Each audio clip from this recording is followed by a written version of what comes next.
찬송가 92장으로 찬송하시겠습니다. 92장 찬송입니다.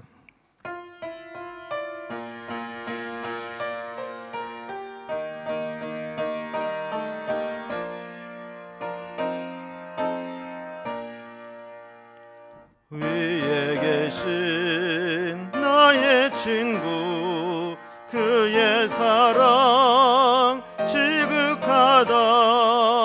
이는 예수 그리스도 나의 구주, 나의 친구, 사랑하는 나의 친구, 늘 가까이 계시도다.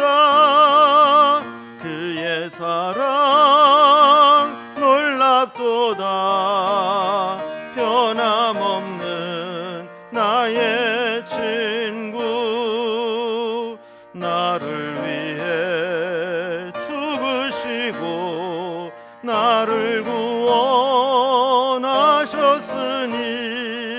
기쁨으로 경배하며 찬양하리. 나의 친구, 사랑하는 나의 친구, 늘 가까이 계시도다. 그의 사랑 놀랍도다. 변함없는 나의 친구, 내 맘속에 늘 계시고 영원토록 함께하네. 가지 되어 하나 되리 포도나무. 나의 친구, 사랑하는 나의 친구, 늘 가까이 계시도다. 그의 사랑 놀랍도다. 변함없는 나의 친구, 그날이와 황금길에 그의 영광 바라보며 그의 발로 날 안을 때 만나보리. 나의 친구, 사랑하는 나의 친구, 늘 가까이 계시도다. 그의 사랑 놀랍도다. 변함없는 나의 친구. 아멘. 하나님 말씀 구약성경 욥기 19장 13절에서 마지막 절까지 말씀입니다. 욥기 19장 13절에서 마지막 절까지 말씀을 제가 봉독해 올리겠습니다. 나의 형제들이 나를 멀리 떠나게 하시니 나를 아는 모든 사람이 내게 낯선 사람이 되었구나. 내 친척은 나를 버렸으며 가까운 친지들은 나를 잊었구나. 내 집에 머물러 사는 자와 내 여종들은 나를 낯선 사람으로 여기니 내가 그들 앞에서 타국 사람이 되었구나. 내가 내 종을 불러도 대답하지 아니하니 내 입으로 그에게 간청하여야 하겠구나. 내 아내도 내 숨결을 싫어하며 내 허리의 자식들도 나를 가련하게 여기는구나. 어린아이들까지도 나를 업신여기고 내가 일어나면 나를 조롱하는구나. 나의 가까운 친구들이 나를 미워하며 내가 사랑하는 사람들이 돌이켜 나의 원수가 되었구나. 내 피부와 살이 뼈에 붙었고 남은 것은 겨우 잇몸 뿐이로구나. 나의 친구야, 너희는 나를 불쌍히 여겨다오. 나를 불쌍히 여겨다오. 하나님의 손이 나를 치셨구나. 너희가 어찌하여 하나님처럼 나를 박해하느냐. 내 살로도 부족하냐. 나의 말이 곧 기록되었으면 책에 씌어졌으면 철필과 납으로 영원히 돌에 새겨졌으면 좋겠노라. 내가 알기에는 나의 대속자가 살아계시니 마침내 그가 땅 위에 서실 것이라. 내 가죽이 벗김을 당한 뒤에도 내가 육체 밖에서 하나님을 보리라. 내가 그를 보리니 내 눈으로 그를 보기를 낯선 사람처럼 하지 않을 것이라. 내 마음이 초조하구나. 너희가 만일 이르기를 우리가 그를 어떻게 칠까 하며 또 이르기를 이레 뿌리가 그에게 있다 할진대 너희는 칼을 두려워 할지니라. 분노는 칼의 형벌을 부르나니 너희가 심판장이 있는 줄을 알게 되리라. 아멘. 우리가 흔히 진정한 친구는 어려움을 당하면 알 수 있다, 그런 이야기를 합니다. 특히 진짜 친구는 다른 사람이 다 나를 멀리하고 떠나갈 때 그때 나에게 다가오는 사람이 진짜 친구다, 그런 이야기가 있죠. 오늘 우리가 이제 살펴본 말씀은 빌다시 욥에게 충고한 것에 대해서 욥이 대답한 내용을 담고 있습니다. 그러면서 이제 주된 내용이 그런 거죠. 내가 진짜 이렇게 어려운데, 내가 이렇게 힘든데, 진짜 친구라면 나를 좀 불쌍히 여겨줘야 될 텐데 어떻게 전부 다 한결같이 내가 어려움에 처하고 나니까 다 나를 멀리 떠나가냐, 이렇게 한탄을 하면서 마지막에 하나님께서 나를 세워주실 것이다 하는 고백을 하고 있는 것을 보게 됩니다. 우리가 인생을 살다 보면 그런 일을 당하면 안 되겠지만 큰 실패를 하거나 또 낭패를 당하거나 곤경에 처할 때가 있습니다. 1차적으로 힘들죠. 그리고 심적으로도 괴롭죠.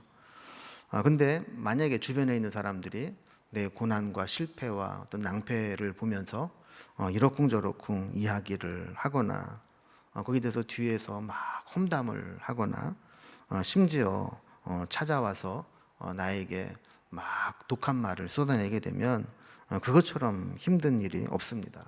근데 오늘 본문에 보면 욥이 한때 얼마나 잘 나갔습니까? 그런데 이렇게 사탄의 시험을 통해서 모든 것을 잃어버리게 될 때 욥의 주변에 있던 모든 사람들이 다 욥을 멀리하고 욥에게 대한 태도를 완전히 바뀌었다라는 거예요.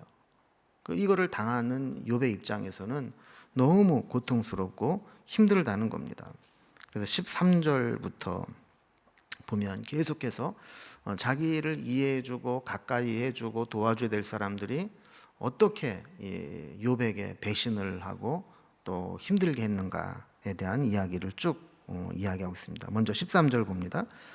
나의 형제들이 나를 멀리 떠나게 하시니 나를 아는 모든 사람이 내게 낯선 사람이 되었구나.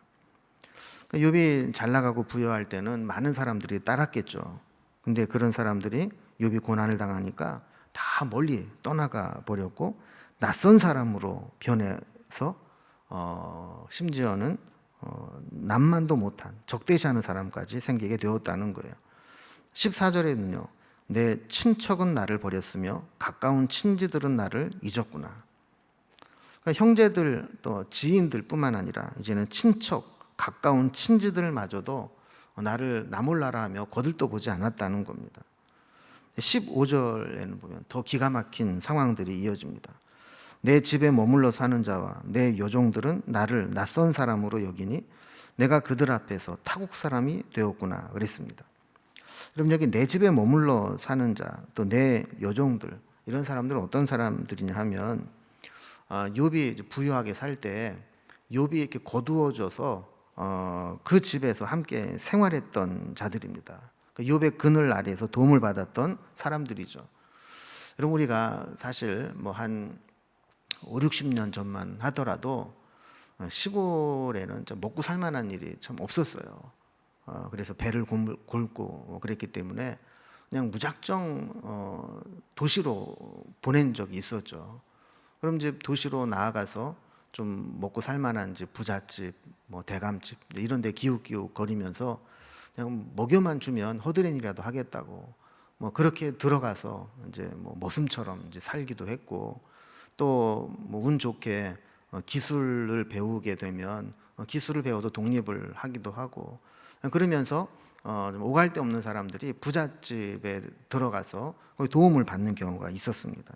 근데 여기 내 집에 머물러 사는 사람들, 내 여종들, 이런 사람들이 바로 그런 사람들이죠. 욥이 당대의 큰 부자였기 때문에 욥의 집에 찾아와서 욥이 거두어져서 살았던 사람들, 이런 사람들마저도 욥이 이런 재난을 당하고 고통을 당하게 되니까 나 몰라라 하고 욥의 그 비천한, 그 비참한 처지에 도움이 되지 않았다는 겁니다.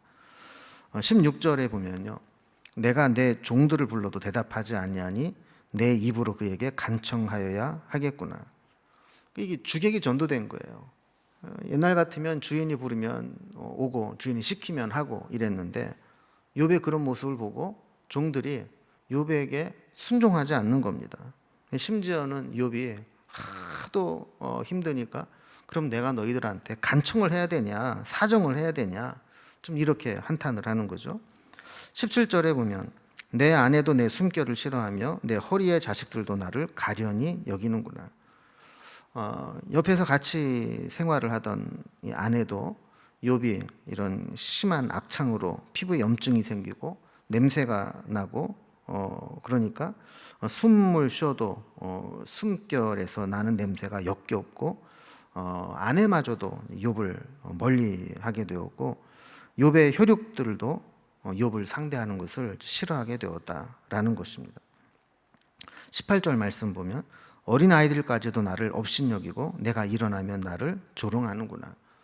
여러분, 일반적으로 아이들은 어른들을 존경하는 것이 일반적인 상황인데 아이들까지도 무시를 하는 상황이 되었다는 것이죠. 19절에 보면 나의 가까운 친구들이 나를 미워하며 내가 사랑하는 사람들이 돌이켜 나의 원수가 되었구나. 가깝게 되었던 사람도 원수처럼 돌아서 버렸다라는 겁니다. 아마 욥의 친구들도 그랬겠죠. 욥의 친구들도 욥을 사랑하고 가까운 마음으로 찾아왔지만 결국에는 이런 논쟁을 하는 가운데 마음만 상하고 원수같이 느껴지게 되었다는 거예요. 20절에도 보면 내 피부와 살이 뼈에 붙었고 남은 것은 겨우 잇몸뿐이구나. 모든 것이 다 이제 잃어버렸고 잇몸만 남아서 겨우 말할 수 있는 기력밖에는 안 남았다 하는 겁니다. 자, 그런 상황 가운데서 21절, 22절에 보면 욥이 친구들에게 막 통사정을 하듯이 부탁을 하는 거예요. 너희가 그래서는 안 되지 않느냐 하면서 부탁을 합니다. 그 내용을 봅니다. 나의 친구야, 너희는 나를 불쌍히 여겨다오. 나를 불쌍히 여겨다오. 하나님의 손이 나를 치셨구나. 너희가 어찌하여 하나님처럼 나를 박해하느냐. 내 살로도 부족하냐. 그랬어요. 그러니까 지금은 나를 불쌍히 여겨달라는 말을 계속 반복해서 이야기를 하면서 지금 사람이 이렇게 죽을 지경이 되고 고통을 당하면 남도 좀 도와주려고 하고 남도 좀 불쌍히 여기고 긍휼히 여겨주지 않느냐 하는 겁니다.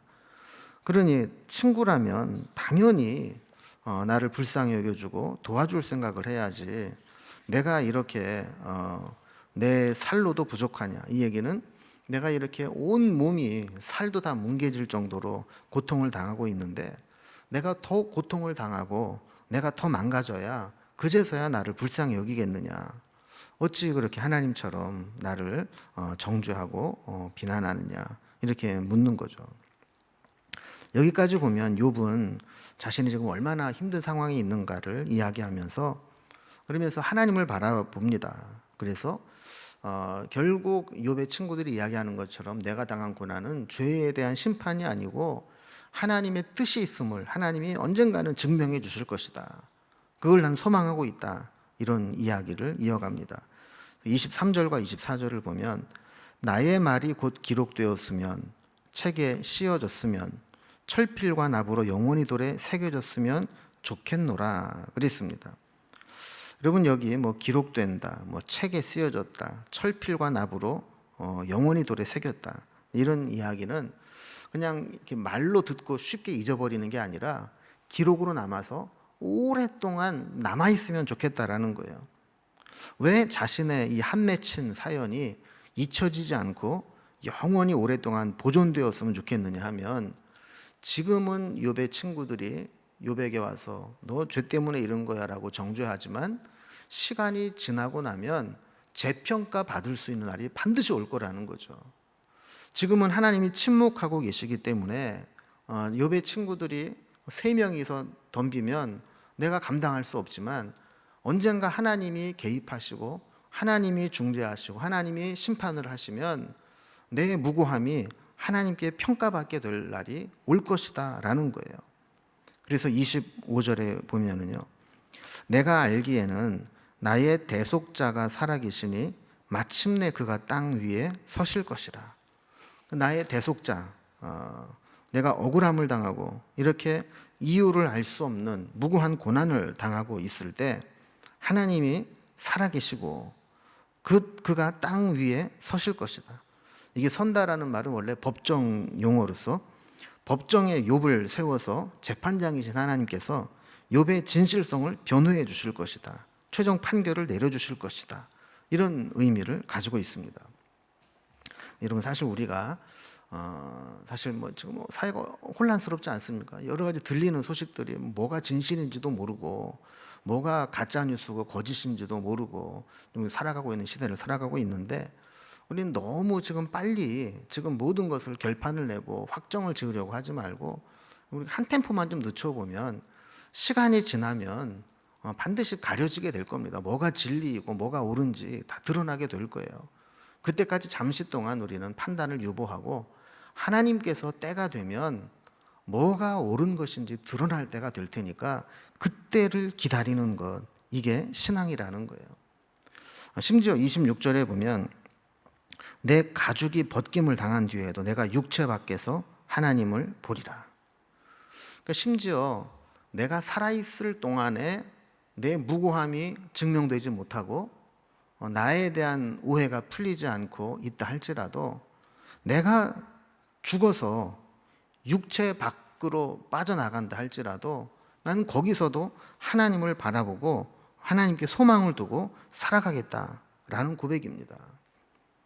그러니까 사람에게 실망을 하고 낙심을 하다 보니까 욥은 더더욱 하나님을 바라볼 수밖에 없었고 하나님의 최후 심판 또 최후 판결을 기다릴 수밖에 없다는 것입니다. 그래서 27절에도 하나님을 어떻게 그가 바라보고 있는지를 이렇게 이야기합니다. 내가 그를 보리니 내 눈으로 그를 보기를 낯선 사람처럼 하지 않을 것이라. 여기서 그를 본다 말이 반복되는데 그는 하나님을 이야기하는 거죠. 그러니까 아까 이제 처음에 우리가 살펴본 것처럼 친구, 친척, 가족 또 심지어는 집안의 하인, 내가 은혜를 베풀어 드렸던 사람, 이런 사람들도 다 나를 무시하고 소외시키고 다 떠나가고 멀리했지만 하나님께만큼은 낯선 사람처럼 대하지 않을 것이라는 거예요. 내가 하나님을 바라볼 것이고 내 눈으로 그를 보기를 낯선 사람처럼 보지 않고 내가 하나님의 은혜를 사모하고 하나님의 마지막 그 결판 판결을 바라보면서 기다리고 있을 것이라는 겁니다. 자, 그런데 그게 쉽지만은 않다라는 거죠. 그 다음에 보면 내 마음이 초조하구나 이런 이야기를 했어요. 그러니까 하나님만 바라본다는 거, 그게 내 마음으로는 그렇게 고백하고 있지만 실제로 그 과정이 너무 초조하다는 고백을 하는 거죠. 28절과 29절에서도 마찬가지입니다. 이렇게 하나님이 자신의 결백을 증명해 주시고 또 억울함을 풀어주실 것이지만 만약에 그때를 기다리지 않고 욥의 친구들이 계속해서 정죄하고 무고한 욥을 이렇게 잘못된 사실로 인해서 계속 비난하고 정죄한다면 하나님께서 그 친구들도 심판하실 것이다 라는 이야기를 합니다.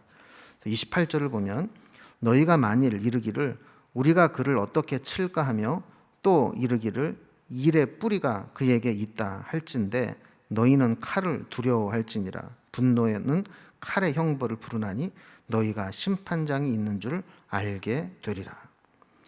그러니까 이제 욥의 친구들이 좀 그렇게 말하는 것을 욥이 알고 있는 거예요. 세 명이 계속 번갈아가면서 지금 욥을 이제 정죄하지 않습니까? 그러면서 이제 모여서 얘기를 하는 거죠. 야, 저 욥 저렇게 고집 부리고 있는데 우리가 어떻게 하면 저 고집을 꺾고 어떻게 하면 욥의 이 고난이 죄의 뿌리로부터 왔다는 것을 인정하게 만들까?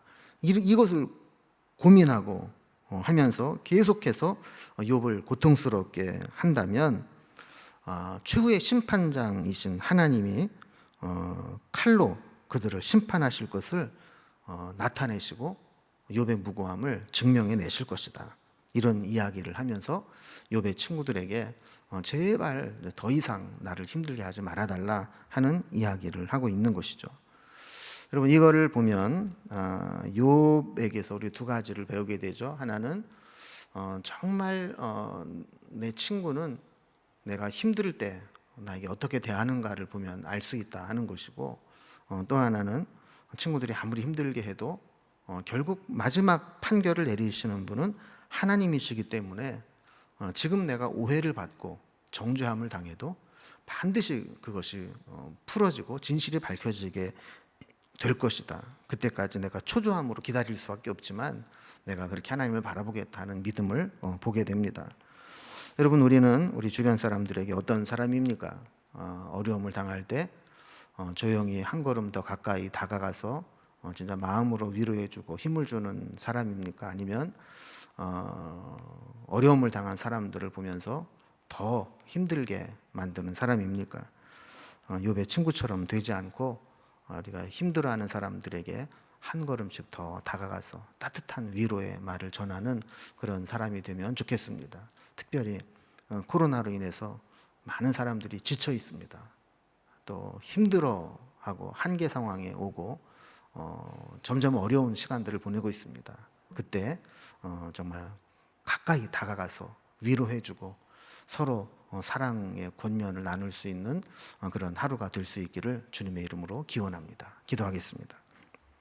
하나님 아버지, 진정한 친구는 내가 어려울 때 어떻게 하는가를 보면 알 수 있다는 이야기를 생각해 봅니다. 우리는 지금 힘든 시간들을 보내고 있는 이 시기에 내 주변 사람들에게 어떻게 대하는지를 돌아보기 원합니다. 나도 힘든데 너까지 왜 힘들게 하느냐 이러면서 나의 감정과 또 독한 말들을 쏟아내지는 않는지 돌아보게 하시고, 모두 힘들어할 때 사랑과 위로와 권면의 말을 따뜻하게 나눌 수 있는 믿음의 사람들이 될 수 있도록 인도해 주옵소서. 행여 우리가 오해를 받고 또 고난을 당한다 할지라도 최후의 판결을 내리실 분은 하나님이란 사실을 기억하며 하나님 바라보았던 욥의 믿음을 또한 본받게 하셔서 우리가 힘든 시간 보낼 때 우리의 모든 것을 마지막에 또 드러내실 분은 하나님임을 믿으며 어려운 시간들을 잘 견뎌낼 수 있도록 힘과 능력을 더하여 주옵소서.